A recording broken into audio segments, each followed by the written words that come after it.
Hello friends, मैं यशवीन आपका स्वागत करती हूँ तक्षशिला ट्यूटोरियल्स के ऑनलाइन चैनल पर। तो दोस्तों, आज हमारा एक न्यू चैप्टर स्टार्ट हुआ है, चैप्टर 12। और आज का हमारा लेक्चर होगा 12.1। लेक्चर 11 हमने कंप्लीट कर लिया था, जिसमें हमने लास्ट में पढ़ा था पीसीआर चेन और अनुप्रवाह संसाधन के बारे में। पीसीआर चेन किस प्रकार से बनती है, उसके 3 स्टेप्स होते हैं, वो सब हमने आपको बता दिया था। आई होप आपको समझ में आ गया होगा। अगर आपको कोई डाउट्स है चैप्टर 11 में या प्रीवियस किसी भी चैप्टर्स में आपको कोई भी डाउट है जो नहीं समझ में आ रहा है, तो आप हमको इजीली कांटेक्ट करके पूछ सकते हो। तो दोस्तों, आज से हमारा चैप्टर स्टार्ट होगा, चैप्टर 12, जो कि बहुत ही ज़्यादा क्लोजली रिलेटेड है लेसन 11 का। चैप्टर 11 से चैप्टर 11 और चैप्टर 12 ये दोनों चैप्टर एक ही यूनिट के हैं, ठीक दोस्तों, जो कि हम यूनिट 4 पढ़ रहे हैं। यूनिट 4 में हमारे सिर्फ 2 चैप्टर है और यूनिट 5 जो लास्ट हमारी यूनिट बची है उसमें 4 चैप्टर्स है। तो यूनिट 4 जो हम अभी पढ़ रहे हैं, इसके बाद लास्ट यूनिट होगी हमारी यूनिट 5। यूनिट 4 में हमारे 2 चैप्टर हैं, जिसमें से पहला चैप्टर हमने कंप्लीट कर लिया है। पहला चैप्टर जो कि जैव प्रौद्योगिकी के सिद्धांत थे या उसका प्रक्रम था, वो दोनों हमने पढ़ लिया था। अब दूसरा हमारा जो आज का लेसन है, जो टॉपिक है, उसका नाम है जैव प्रौद्योगिकी एवं उसके उपयोग, बायोटेक्नोलॉजी एंड इट्स एप्लीकेशन।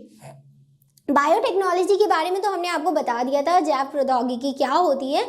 मानव के लिए उपयोगी चीज़ों को बनाना, मानव के लिए उपयोगी जो भी वस्तु हो उसको बनाने की एक बहुत अच्छी टेक्नोलॉजीज डेवलप्ड करना, उसी को जैव प्रौद्योगिकी या बायोटेक्नोलॉजी कहते हैं। ये हमने आपको 11 चैप्टर में पूरा बता दिया था। अब हम आज के चैप्टर में, ये उससे रिलेटेड क्यों चैप्टर है, इसलिए दोस्तों क्योंकि जो प्रक्रम हमने पढ़ा था चैप्टर 11 में, उसी प्रक्रम द्वारा इसकी काफ़ी सारी एप्लीकेशन, इसके अनुप्रयोग, मतलब किस किस प्रकार से हम इसका उपयोग कर सकते हैं, ये समझेंगे।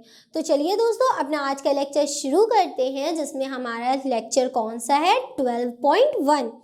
लेक्चर 12.1 में आज हम तीन टॉपिक्स कवर करेंगे, 2 भी नहीं 3 टॉपिक्स कवर करेंगे। सबसे पहले तो हम ये पढ़ेंगे कि ये कृषि के उसमें क्यों उपयोग होती है, कैसे उपयोग होती है। दूसरा टॉपिक हमारा है जो लिखा हुआ है बीटी फसलें, कि ये बीटी फसलें क्या होती हैं। बीटी का फुल फॉर्म हम आपको पहले ही बता चुके हैं चैप्टर 11 में, बैसिलस thuringiensis, ठीक, बीटी फसलें। और तीसरा टॉपिक जो हमारा होगा, बहुत ज़्यादा इम्पॉर्टेंट टॉपिक होगा, वो है बीटी कॉटन, जिसको हिंदी में कहते हैं बीटी कपास, ठीक। बीटी मतलब दोस्तों, कहीं भी आपको बी और टी लिखा दिखे, बस आँख बंद करके आपको यही पता होना चाहिए, लिख दीजिएगा उसका पूरा नाम, बैसिलस thuringiensis, ठीक, कंप्लीट। फिर इसके बाद अब इसमें होता क्या है, मतलब जैव प्रौद्योगिकी के एप्लीकेशंस में होता क्या है। इसमें जितनी भी चीज़ें हम बनाएंगे वो मानव के स्वास्थ्य के लिए एवं खाद्य उद्यानों के लिए, जैसे कि कृषि में प्रयोग करे जाने वाली, मतलब यूजेस इन एग्रीकल्चर मतलब जो खेती बाड़ी होती है, खेतों में यूज़ करने वाली, क्योंकि आप सभी जानते हैं कि आबादी तो कितनी बढ़ गई है ना। तो आबादी की फीड को भी तो पूरा करना है, मतलब उनके खाने पीने को भी तो पूरा करना है। जिस तरीके से आबादी बढ़ रही है, उसी तरीके से कृषि, जो हमारे फार्मर्स होते हैं, उनको खेती करने के लिए और अच्छी अच्छी एडवांस तकनीकें चाहिए।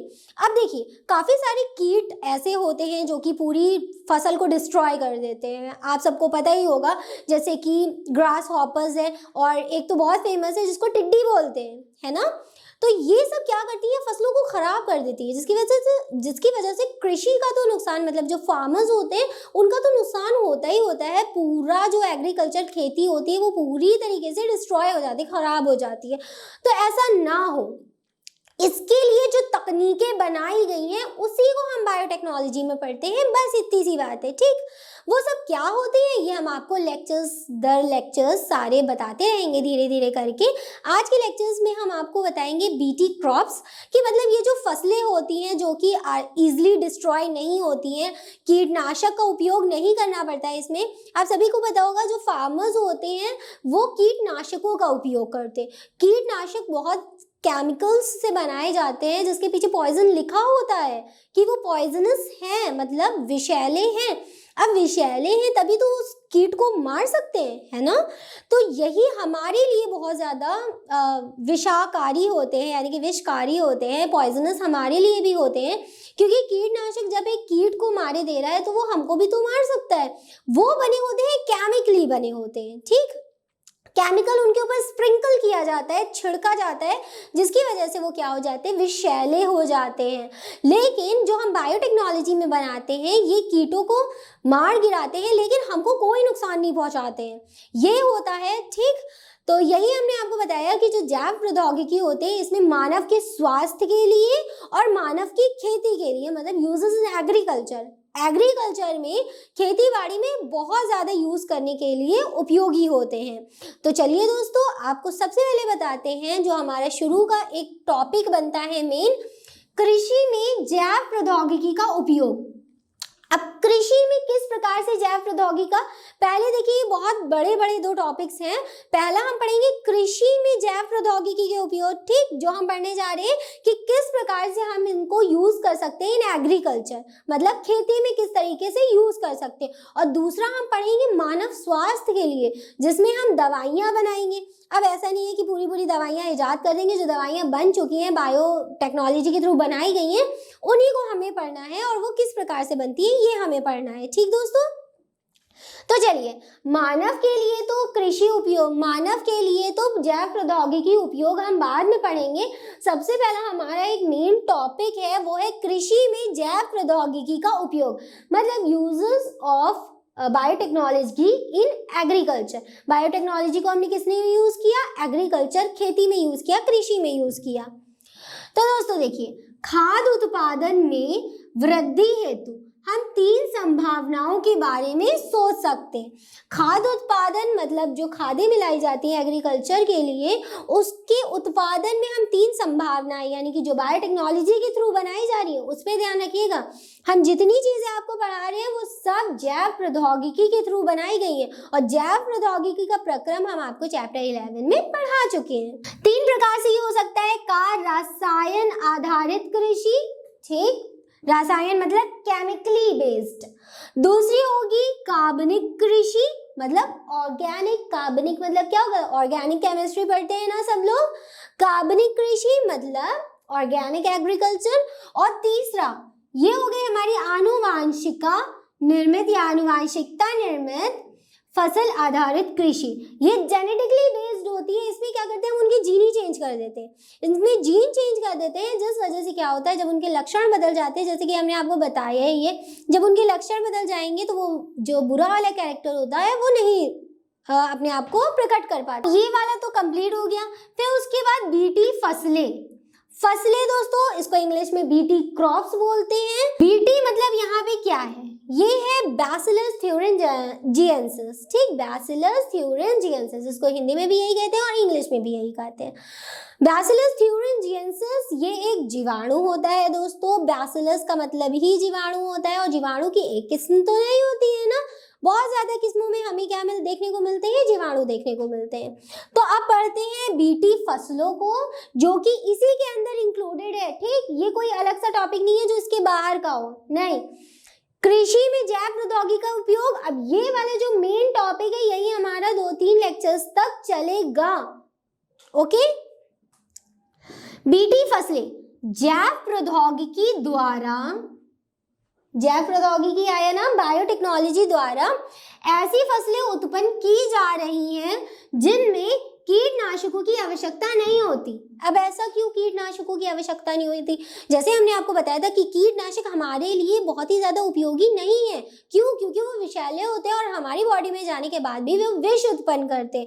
बहुत सारी फसलें ऐसी होती हैं जो कि डिस्ट्रॉय हो जाती हैं, किनकी वजह से, कीटों की वजह से। उन कीटों की वजह से वो डिस्ट्रॉय या खराब ना हो, इसलिए कृषि क्या करते हैं, उस पर कीटनाशक डालते हैं। तो कीटनाशक हमारे लिए बहुत ज़्यादा क्या होते हैं, बेकार होते हैं। तो ऐसा क्या किया जाए जिसकी वजह से हम कीटनाशकों का उपयोग भी ना करें और फसलें भी बिल्कुल अच्छी हों, तो उसी के लिए ये तकनीक लाई गई है, ठीक। जैव प्रौद्योगिकी द्वारा ऐसी फसलें उत्पन्न की जाती है जिनमें कीटनाशकों की आवश्यकता नहीं होती, क्योंकि ये पादप जाति मतलब पीड़क प्रतिरोधी होते हैं, क्योंकि ये से मतलब है कि बीटी फसलें, ठीक, ये वाली फसलें, ये फसलें कैसी होती हैं, ये पादप जातियां कैसी होती हैं, पीड़क प्रतिरोधी होती है। पीड़क प्रतिरोधी को इंग्लिश में पेस्ट रेजिस्टेंस कहते हैं, ठीक, जो कि कीटों के प्रति प्रतिरोधी होती हैं, मतलब उनको मार गिराती हैं, उनके खिलाफ एक सेना तैयार करती हैं। पीड़क प्रतिरोधी यानी कि पेस्ट रेजिस्टेंस होती है। बीटी एक प्रकार का प्रतिविष है, ये भी क्या होता है, एक प्रकार का प्रतिविष है। इसको एक और नाम से बुलाते हैं जीव विष, ठीक, जीव विष भी कहते हैं इसको, जिसे बीटी क्या है, बीटी का नाम यहाँ पे ले रहे, ठीक। बीटी एक प्रकार का प्रतिविष है जिसे बैसिलस थ्यूरिंजिएंसिस। अब देखिए दोस्तों, यहाँ पे जैसे हमने नाम लिखा है ऐसे ही एज इट इज आपको नाम लिखना होगा, क्योंकि ये है साइंटिफिक नेम, और साइंटिफिक नेम जैसे कि हम आपको बता चुके हैं, पहला वर्ड कैपिटल होता है, बाकी के सारे वर्ड स्मॉल लेटर्स से होते हैं। इवन जो पहला वाला होता है वो क्या होता है, जीनस होता है, वंश होता है, और दूसरा वाला क्या होता है, जाति होता है, ठीक, स्पीशीज बोलते हैं इसको। और इन दोनों में थोड़ा सा बीच में गैप रखते हैं, जीनस को अलग लिखते हैं, स्पीशीज को अलग लिखते हैं। स्पीशीज मतलब जाति के नाम को हमेशा स्मॉल लेटर से लिखते हैं। यहाँ पे मान लीजिए अगर हमने टी बना दिया होता कैपिटल वाला तो वो गलत होता, वैसे नहीं बना सकते, ठीक। सिर्फ इसमें ही नहीं, हर साइंटिफिक नेम में आपको ये ध्यान रखना होता है कि आप किसी भी जाति का नाम कैपिटल से ना लिखें। जैसे किसे, बीटी प्रतिविष को बैसिलस थ्यूरिंजिएंसिस जीवाणु से निर्मित करते हैं। बैसिलस थ्यूरिंजिएंसिस क्या है दोस्तों, जीवाणु, और बैसिलस नाम आपको जहां भी मिले वो जीवाणु के लिए ही यूज किया जाता है, ठीक। और आगे चेंज होती रहती है, बैसिलस, स्ट्रेप्टोकोकस, निमेटोडा, बहुत अलग अलग टाइप के होते हैं वो। बीटी जीव विष के जीन को, अब देखिए बीटी जीव विष के जीन को बैक्टीरिया से हम अलग कर लेते हैं, को जीवाणु से निकालकर पौधे में स्थानांतरित कर देते हैं। बीटी जीव विष को, देखिए जीव विष यहाँ पे लिखा है, वहां पे प्रतिविष लिखा है, कंफ्यूज मत होइएगा, दोनों एक ही बात है, ठीक। बीटी जीव विष के जीन को जीवाणु से निकालकर पौधों में स्थानांतरित कर देते हैं। कहाँ किया, पौधों में स्थानांतरित कर दिया। अब किस प्रकार से किया ये अभी हम आपको इसके बाद वाले टॉपिक में क्लियर कर देंगे, ठीक। इससे पौधे फसल में प्रतिविष बनने लगता है और कीटनाशक की आवश्यकता नहीं रह जाती है, हमें कीटनाशक की आवश्यकता ही नहीं होती है। इसके थ्रू से जो जीव विष होता है उसके जीन को हम निकाल लेते हैं, पौधे में डाल देते हैं, और उसके बाद जो फसलें बनती हैं वो जीव विष के कीटनाशकों के छिड़कने के लिए नहीं होती है, क्योंकि कीट जैसे उसको या तो खा नहीं पाएंगे, और अगर खा भी लेंगे तो कीट तुरंत मर जाएंगे, तो वो आगे फसल को डिस्ट्रॉय नहीं कर पाएंगे, खराब नहीं कर पाएंगे। इस प्रकार फसलों को बीटी फसलें, मतलब जो इस प्रकार से बनाई जाती हैं उनको बीटी फसलें कहते हैं। इंग्लिश में इनको बीटी क्रॉप्स कहते हैं, ठीक। जैसे बीटी कपास, जिसके बारे में अभी हम आपको नेक्स्ट पढ़ाने ही वाले हैं, ठीक। बीटी कॉटन बोलते हैं इसको। बीटी राइस यानी कि धान, राइस चावल सब खाते होंगे ना। बीटी टमाटर मतलब बैसिलस थ्यूरिंजिएंसिस जीवाणु की वजह से बनाया जाने वाला टमाटर जैव प्रौद्योगिकी में। बीटी आलू, पोटैटो, बीटी बैगन, ब्रिंजल, बीटी सोयाबीन और बीटी तंबाकू या बीटी टबैको। अब एक बात आपको जान के बहुत ज़्यादा हैरानी होगी कि तंबाकू, बीटी तंबाकू बनाया जाता है इसकी वजह से, और जैव प्रौद्योगिकी में सबसे पहले इजाद होने वाला या सबसे पहले बनने वाला ये बीटी तंबाकू ही था। मतलब कुछ बनाओ ना बनाओ, वो जरूर बनाओ जिसकी वजह से आपको नुकसान हो। तो बीटी तंबाकू पूछा जाता है, बीटी तंबाकू सबसे पहला जैव प्रौद्योगिकी में बनाया जाने वाला प्रोडक्ट था या उत्पाद था। सबसे पहले क्या बना था, बीटी तंबाकू। ये हमने नोट्स में लिख दिया, यहाँ पे नहीं लिखा है, मेरे पास नीचे वो नहीं बचा था। तो बीटी कपास अभी हम आपको पढ़ाएंगे, और इंडिया में इस वक्त सिर्फ बीटी कपास और बीटी ब्रिंजल यानी कि जो बीटी बैगन होता है यही उगाए जाते हैं। बाकी की जो हमने इतने सारे लिखे हैं ये इंडिया में अभी तो अवेलेबल नहीं है, हो सकता है आगे चल के अवेलेबल हो जाए, वो भी बनने लगे, अच्छी बात है बनने लगे।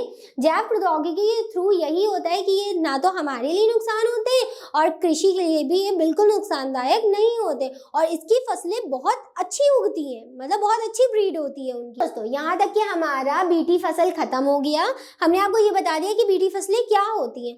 अब हम आपको बताएंगे कि बीटी फसलों में ये बीटी कपास क्या होता है, किस प्रकार से हम बीटी कपासों को उगाते हैं, और यही हमको मेन पढ़ना है।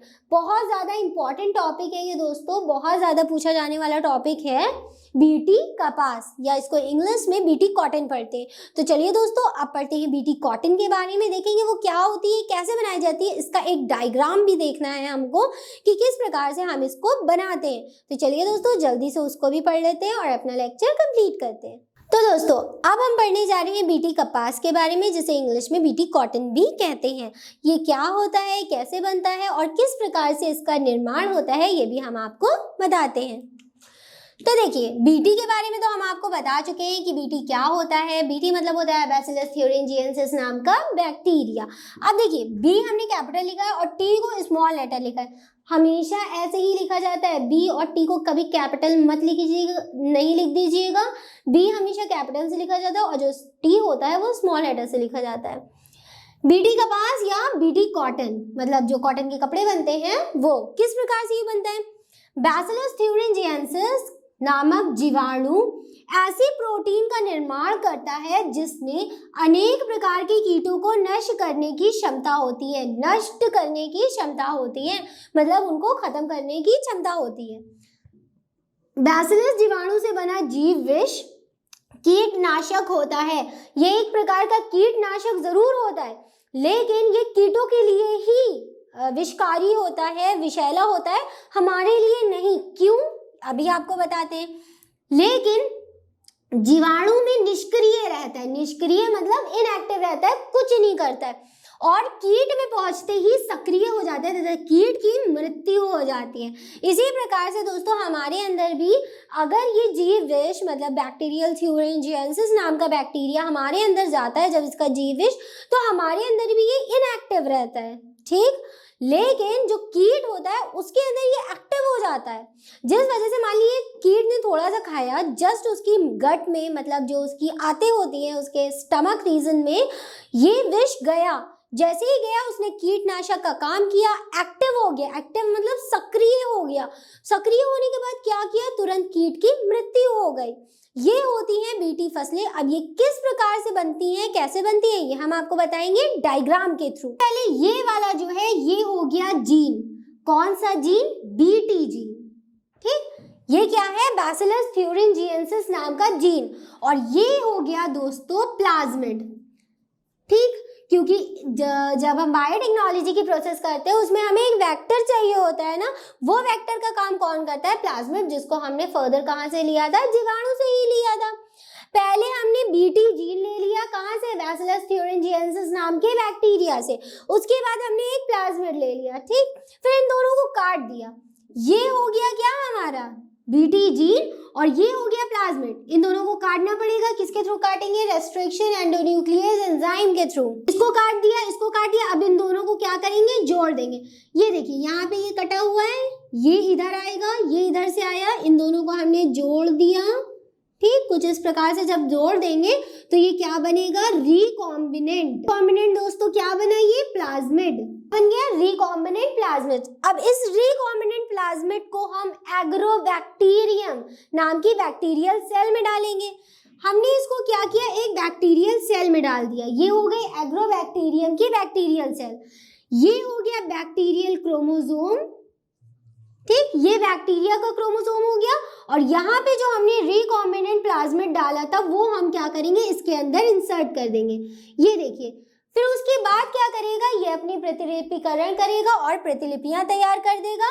जस्ट उसके बाद हम इसको कहाँ डालेंगे, प्लांट सेल में। ये हो गई हमारी प्लांट सेल के बाद दोस्तों हम क्या करते हैं, ये जो एग्रोबैक्टीरियम सेल होती है, जीवाणु की कोशिका होती है, इसको इसके ऊपर रख के इसके अंदर जो हमारा प्लाज्मिड था, रिकॉम्बिनेंट प्लाज्मिड था, उसको प्लांट सेल के अंदर इंक्लूड कर देते।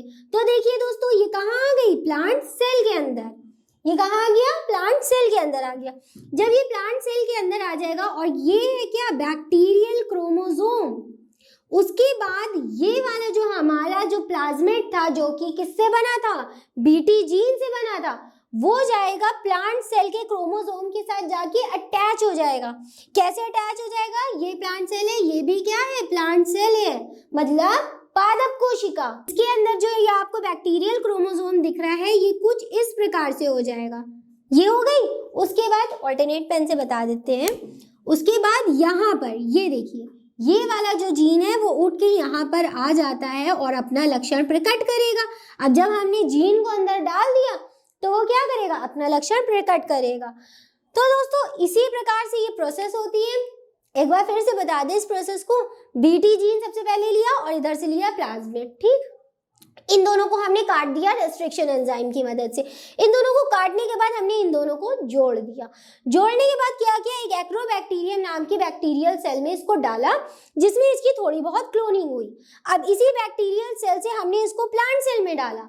प्लांट सेल में डालने के बाद ये देखिए ऊपर से ये बैक्टीरियल सेल से कहाँ आ गई? मतलब जीवाणु कोशिका से कहाँ आ गई? पादप कोशिका में।